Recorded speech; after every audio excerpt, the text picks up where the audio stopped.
Hello everyone, it's your favourite Atomic Blonde here.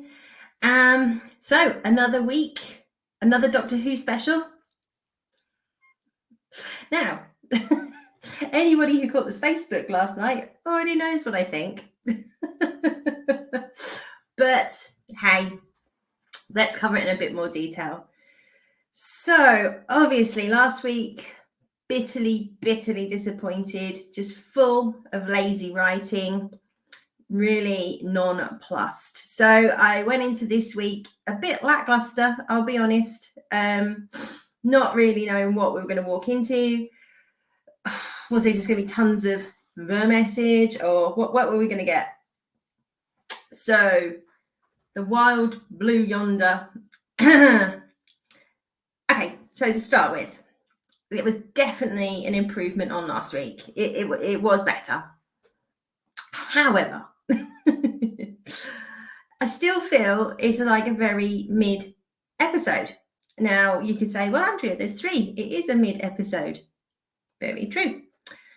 But if you've only got 3 episodes to write, you're not going to write 14.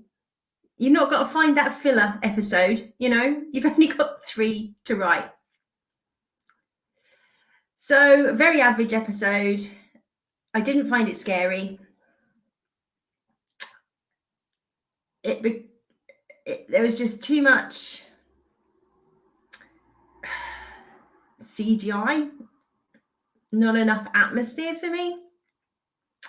So anyway, so we start off, let's wind it back. So it starts off, obviously the Donna's spilt a cup of coffee into the console of the TARDIS, and it set the TARDIS off exploding and off on a journey. To be fair, with the technology the Doctor has, you think it might be a bit more like liquid proof. Just saying, this thing's thousands of years old and nothing's ever been spilt on the console before. But anyway, it was very Donna and I quite liked it. So anyway, off they go. Then we have the pre-intro scene, which I'm really not going to dwell on or linger on. We all know why it was there. I just felt it was there to poke the fans, give a little bit of shielding to the episode. So if people criticize it, they can just point and say, hey, bigots. I don't feel there's any need for it. It had nothing to do with the story. The kind of stupid gravity joke, which I'm sure will play into what's happening, like altered timelines or altered realities or something. But it just didn't fit the tone of the episode. It just didn't fit. If people were just trying to show the balance between the Doctor and Donna, I think, the episode itself, when they're like talking, shows much more about their relationship than that. Or you could have had some sort of like, made more sense to probably have a bit more balance and that kind of stuff in last week's episode at the end before she spilt her cup of coffee. You could have kind of done it that way so people understand the dynamic who may not have seen season 4. So I think it was absolutely a pointless intro that was just there to bait the audience, in my opinion. Just my humble opinion. So, so then we get into the actual episode. And the TARDIS sort of crash lands on this ship. And the Doctor and Donna come out. The Doctor has to get the sonic screwdriver and do something with the lock to get the TARDIS to sort of repair itself. So the Doctor sort of puts the sonic screwdriver into the lock of the TARDIS, and he sort of trips it into healing itself. But as a result of the TARDIS starting to repair itself, it switches on an old bit of tech called HADS, which was in the classic series years ago. So if there's like a threat to the TARDIS, it will take itself away. Ideally, they should be on said TARDIS. And we saw something similar to that. They didn't actually refer to it as HADS, but it was also in Frontiers. So TARDIS disappears. We then get an emotional scene with like Donna. Again, RTD just member berries or lazy writing, kind of gives Donna exactly the same dialogue we had in Stolen Earth, like, oh, my family are down there, what's happening with my family, Doctor, getting all teary and emotional. Which, to be fair, a lot of people say to me that's kind of how a parent would react, and you know, blah blah blah, and that's fine, no problem. But it's just that the sort of her emotions are just, again, everything just feels too rushed. Like one minute she's like, okay, we're going to be fine. Next minute she's crying. Then they're like laughing and joking. It's all a bit whiplashy. So anyway, they go off to investigate. And obviously the TARDIS starts repairing itself. They go off to investigate, come back, TARDIS goes, Donna gets upset. Then the ship is like, as I said, this sort of episode, or certainly the look of the ship, not lighting wise, but the long corridor, but the lighting wise when they kind of go into the ship, a very sort of event horizon. Now obviously massively dialed down event horizon, but that whole kind of, they're on the ship, all the crew's missing, even the look of the ship, you know, where are the crew, what's happened to the crew, doesn't appear to be anybody there, but the systems in the ship is still operational. So I've got real kind of event horizon vibes from this, and some of it, and the whole look and feel of the episode was for me much more Moffat than RTD. The only sort of similarities, I think a lot of people sort of said Midnight vibes, but I think Midnight was 10 times better than this. That generally had a real claustrophobic, you know, real edge of your seat, what is going on vibe to it. This one for me just didn't really build any tension. The premise was very good, the first sort of 20 minutes or so, with the Doctor and Donna investigating when they find the pilot's chair and there's just the two of them talking, was really good. I enjoyed all of that. And then it just kind of goes off a cliff, really. So the Doctor sort of learnt the base code, so the language, because obviously the TARDIS isn't there to translate. And we keep getting these announcements in a language we don't understand. So the Doctor's trying to figure it out. But they stumble across this robot just walking down this corridor very, very slowly. Jimbo, it's quite a cute little thing. So it reminds me of Marvin the Paranoid Android, for any Hitchhikers fans out there. Great little character. I'm sure there's going to be some merch around that. And why not? It is Quimbo, as you can see from my tree. So yeah, and then for me, this is where it kind of lost me. So I think the problem is sometimes, you know, for years as fans we're saying, oh, if only Doctor Who had a bit more money. However, I think they kind of had the right amount of money when it came back with New Who. You know, you had some good effects for the time and some sort of, you know, CGI as it was, and lots of practical effects, but there wasn't a limitless bucket of cash. So the writing had to be smarter. Now, for me, it was kind of good, and then we're going like, my arms are too long. So then we basically find out, you see that the Donna's having a conversation with the Doctor, but then it flips to the Doctor having a conversation with Donna, but it's a different room. And initially you're kind of sitting there going, is this like a time jump thing? So is one conversation happening and then we're seeing a conversation that happened previously, and they're sort of flipping between the two conversations, or what's going on? But Donna sort of says to the Doctor, she comes in and says, I've done what you asked. But it's very sort of cold, very not Donna. And at that point, it's really obvious it's not Donna. Meanwhile, the Donna's sort of having a conversation with the Doctor, and he's asking her about her family, and she's talking about, like, hear me out. Do you think my family will wait for me? How long would they wait? Would they be there every day? Because at this point, they're not sure that the TARDIS is going to come back, even though the Doctor should know that it will come back. But anyway,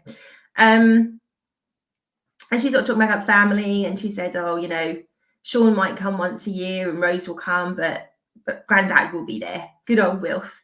He'll be there every day, waiting with a sleeping bag and a thermos, waiting for me to come back. So anyway, these conversations carry on, and again, it's quite a nice little insight into their relationship and how things have changed over 15 years. But then we get this: my arms are too long. It's like, what? My arms are too long. And then we get this really bad crap CGI of both the Doctor and Donna. With like, well, Donna's got one really long arm that's knuckles are dragging on the floor, and the Doctor's got these two really long, out of proportion arms. So there you kind of realise that they've both been talking to some sort of doppelganger clone thing. We don't know. But at this point, it completely took me out of it. It just looked ridiculous. And I think this is going to be the takeaway from the episode. Everybody's just going to remember, my arms are too long. And from this point, it kind of goes off a cliff for me, really. Again, this is the point I was making with the budget. They then sort of cram lots of CGI in, and then running down the corridors, and then they get really big and they've got stupid googly eyes. And I think, they should have done more with sort of clever writing and lighting and atmospherics. Could have made that really scary, like you've kind of had like sort of strobe effect, and they're sort of coming after them, and you could kind of see them, not see them, very like sort of alien kind of thing. It might have been too scary, I guess, but this sort of gangly, oversized, squidged into the corridor, I think, and a lot of it from this point on just felt like them going, hey, look, we've got money. Hey, look, CGI. Hey, look what we can do now. We've got Disney money. Hey, look at this. And it wasn't really then telling the story or building on that atmospheric that they created at the beginning, that they're on the ship. We see a POV of something looking at them, but who's there? There's no life signs. They've scanned this in. There's no life signs on the ship. So how can something be looking at them? Is it the robot? Is it something else?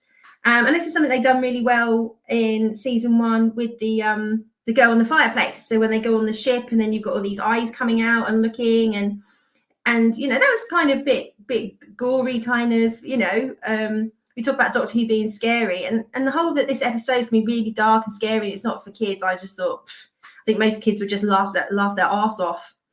It's the modern equivalent of a guy in bubble wrap for kids these days. Looking at something with these over long arms dragging on the floor. It's like, please. Yes, I think it really lost its way at this point. Then we kind of go through, and obviously the Doctors, they've got questions like, what are these things? And we have this over and over again, the Doctor and Donna getting separated, then they meet up, and like, are they the right, am I talking to the real one, not the real one, and asking all these questions. We just went through this loop so many times, and that just got a bit boring.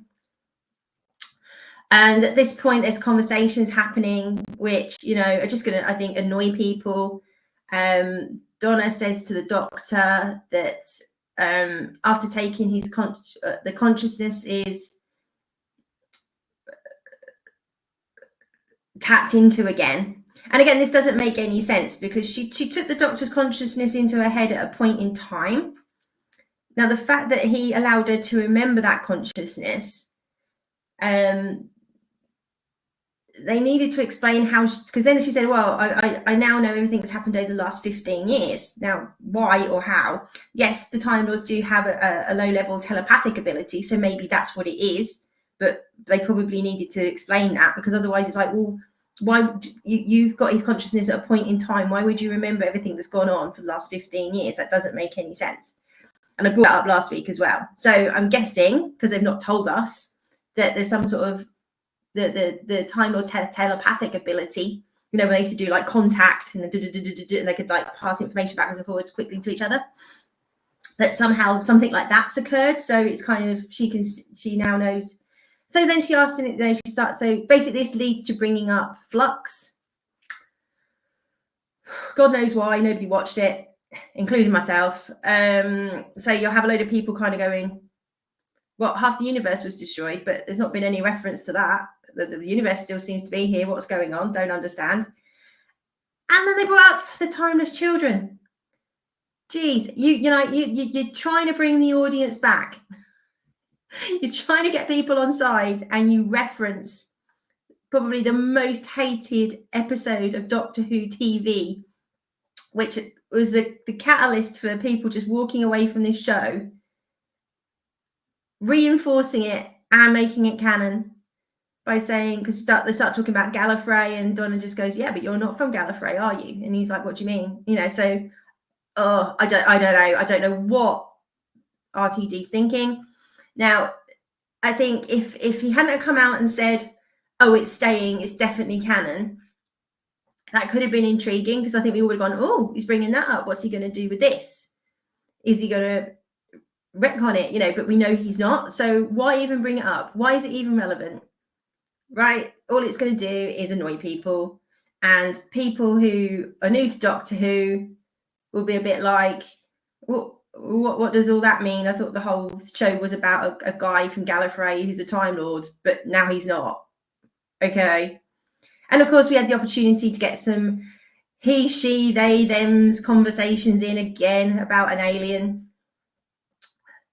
So they keep hearing this banging noise. Oh, anyways, it turns out that Donna's not the real Donna. And the Doctor runs off, and then they find each other again, and we go for this again. And obviously Donna realizes that the Doctor she's with is not the real Doctor. So he takes his tie off and drops it on the floor. Tie disappears, and then the alien sort of realizes that, oh, so when something goes, it stays. Like if I drop it, it stays. It just doesn't evaporate. Or this sort of... And then we get a bit of this really bad CGI. But David, it's like the Doctor kind of bends over and puts his sort of head through his legs, so it's almost like his sort of yoga-y, like basically his head's sort of between his bum cheeks, kind of thing, between his legs, basically telling Donna how stupid and useless she is, and then they run off, and then Doctor Donna find each other again. And then this is where we kind of get to the kind of, I guess, the interesting part of, so there've been this like banging noise the whole time, and then they open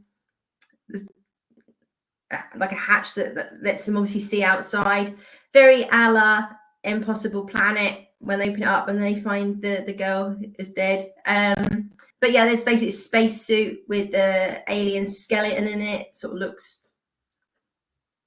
horsey, horse skeleton or something, bird skeleton, I don't know. So this is the whole day them conversations. Donna's like, is that he or she? And then the Doctor's like, oh, it's a she, because it's the pilot, the captain, apparently. So why did she go outside? How did she die? All of this is going on. So we kind of get to the point where the doppelgangers catch up to the Doctor and the Donna. They then kind of put a shield between them. And they're kind of thinking, and Donna brings up a really good point. It's like, why do they keep trying to scare us? Why is it important? If they just want to replace us or kill us, why do that? But why they're constantly trying to terrorize us? And it starts the Doctor thinking, and the long and short of it is basically, the more adrenaline going through our system, the more rapidly we think, because of fight or flight. And this enables them to copy and assimilate us quicker. So the captain of the ship had worked this out. So the whole drawn out thing, and basically they've got to say, right, we've got to slow down, don't think of anything. But obviously for the Doctor, that's impossible, because he's always asking questions and always inquisitive. So Donna manages to do it, but the Doctor can't do it, which pretty much enables them to copy them completely. So the captain of the ship had previously realized this, so then slowed everything down. So slowed the ship down, slowed the thinking down, started making erratic decisions, so they couldn't copy her, they couldn't understand what she was doing, and then basically sort of sacrificed herself going out of the ship. And the voice that we've been hearing is basically a countdown, but a really, really slow countdown. So, and the whole purpose of the robot is that he's basically doing this slow walk down this corridor for decades, who knows, to hit the self-destruct button. But obviously they can't read the machine, and with everything going so slowly, they can't figure out what had gone on.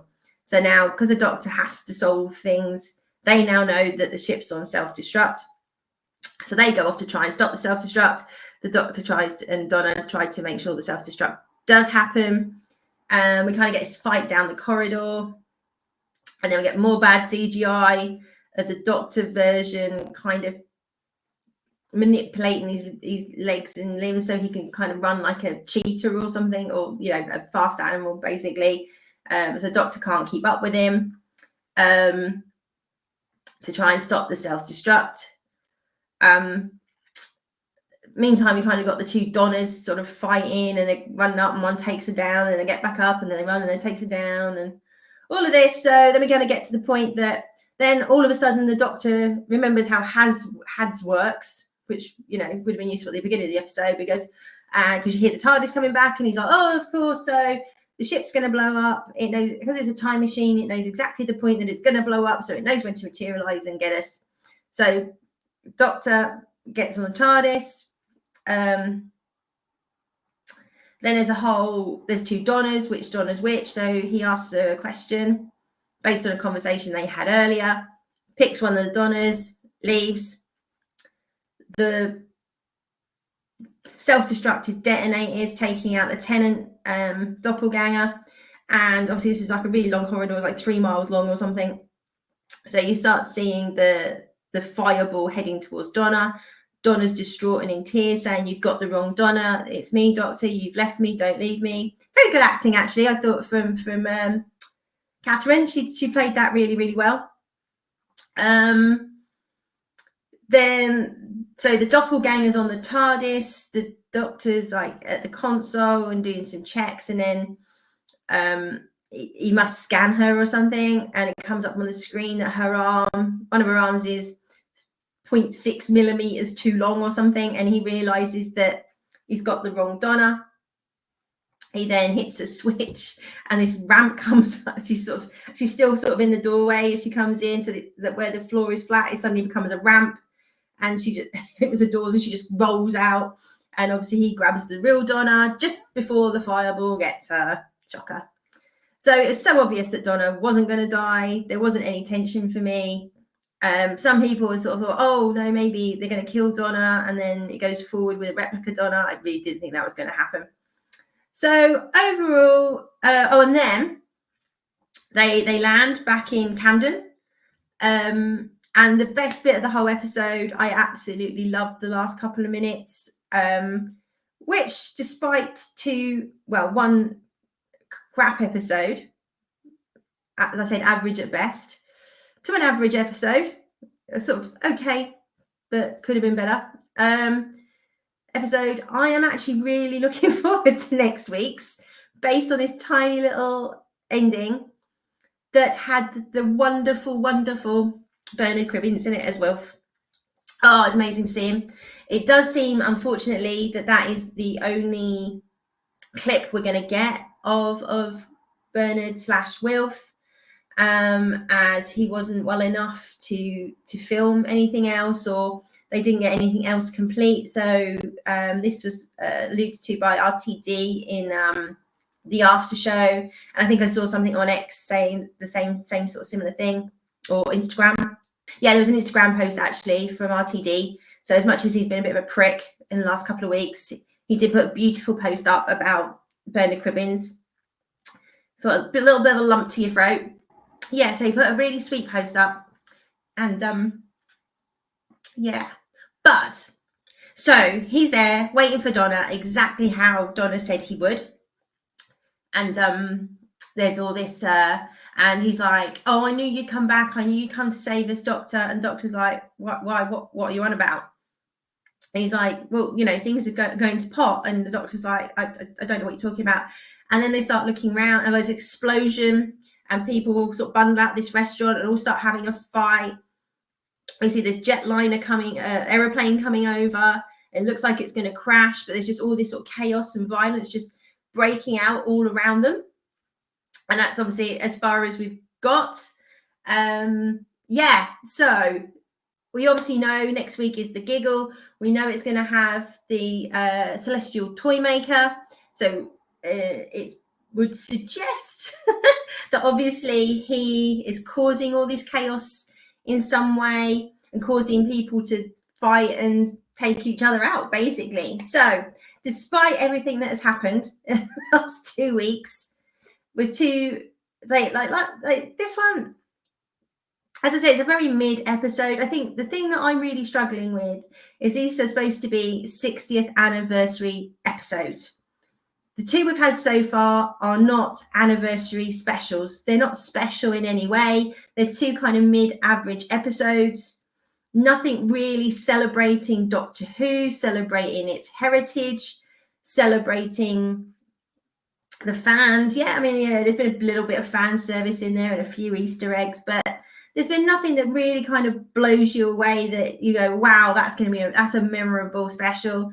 Not like we got with the 50th or the 5 Doctors. I mean, I still watch the 5 Doctors now. I mean, yes, it's massively dated effects wise, but it's, you know, it's still a nice little story that holds up, you know, with all the Doctors in it. And yes, you can't do that every anniversary, because then that just becomes a trope that you just wheel out old Doctors and they have an adventure and blah blah blah.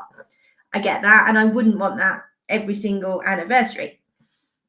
But I feel like they could have done something with Susan. She could have regenerated, and that could then start off another spin-off show, or she starts traveling with the Doctor again, or, you know, there were so many things that they could have done, especially like some of these actors, you know, they're not getting any younger. And we just don't know how much longer we're going to have them, that you could utilize them in these stories. Now, okay, yes, you could bring back Susan later on down the road. You don't necessarily need to see the regeneration. Same like with Romana and things like that. But obviously for 60th anniversary, that, how special would that be if you saw the Doctor and Susan reunited and then she regenerates, maybe like saving the Doctor or something? You know, that's kind of what a 60th anniversary needs. And I get maybe they go, well, you know, I mean, and they can also sort of say like, well, people wouldn't know who Susan was, but you just done a colorized version of the Daleks with her character in it. What better way to introduce Susan to the public who may not have seen Doctor Who before? You've literally seen her with her grandfather fighting the Daleks. You've teed it up, right? I don't know. I'm just at a bit of a loss that such a good story writer just isn't writing very good stories, or the premise is all there, but the execution is just very rushed. It's very lazy. I think they're leaning too much on having the effects rather than creating and being clever. And this is something a lot of modern stuff suffers from, especially like, you know, rather than having to find ways to do something because they don't have the money, you know, which is why some older shows actually are better or much more scary, because it's what you don't see, it's what your imagination, because they just didn't have the money to do it. And sometimes that's a good thing. And I really feel this episode suffered from having too much money. Look at our shiny toys, rather than carry on to build that tension and make it scary. You know, when you look at the Matt Smith, when they had the was it the flesh people, and that they're, you know, that was probably, you know, if the doppelgangers were more like that, that would be more believable and not take you out of it, rather than have these giant googly-eyed things. It was like, I don't know. So I don't know what's going on with RTD's writing, whether he's just too preoccupied getting the message in there rather than telling us a story, or making sure that we make it clear that the Doctor's probably gay or bisexual now. Because that's, you know, whatever. Yeah, so I'd say, I don't know, 6 out of 10, 5 out of 10. I don't know. Don't care. And then, you know, it was an improvement, but I wasn't buzzing after watching this. I was buzzing at the end, say leading up to next week's. I was really excited about that. So I'm fingers crossed for next week's. I'm really hoping it's going to knock it out the park. The trailers do look great for it. Neil Patrick Harris, obviously very good. He was obviously in It's a Sin for RTD. Hence probably why I agreed to do it. Yeah, so I'm hoping third time lucky that we finally get a 60th anniversary show, not just a Doctor Who episode.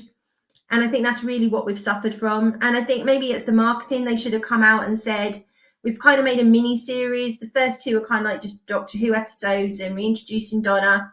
The third one is the anniversary show. I think if they marketed that way, I'd probably have a bit more, okay, yeah. But to market all 3 as 60th anniversary, and we really haven't got an anniversary special yet, is disappointing. But say one chance to get it right now. Let's hope we get it. So let me know, as always, what you think. Did you enjoy this episode? Was it nah? Or were you buzzing by it? Did it give you all the chills, all the nostalgia? Is Doctor Who back for you? I really hope it is. I'm hoping it's back for me next week. Because we're getting there. We are getting there. So leave me a comment. As always, you know what's coming. Like, share, and subscribe. Thank you to the new subscribers to the channel. A little bit of boost from Doctor Who, and then Daniel giving me a shout out and telling people to subscribe. So hi to all my new subscribers. Hope you're enjoying this video, and do go check out the other Sunday lunches where I do reviews and a bit of what's going on. We have Atomic Pop Chat, which focuses more on pop culture and basically watching Disney implode at the moment. That's sort of a lot of pop culture news, and there's a few random bits and bobs in there too. So yeah, have a great week. Let's keep our fingers crossed for the final 60th anniversary edition. Merry Christmas, happy holidays, whatever it is you say. Have a great week, and I'll see you back here next week for the finale and potentially a regeneration. So you take care. Oh, can't multitask. Bye-bye.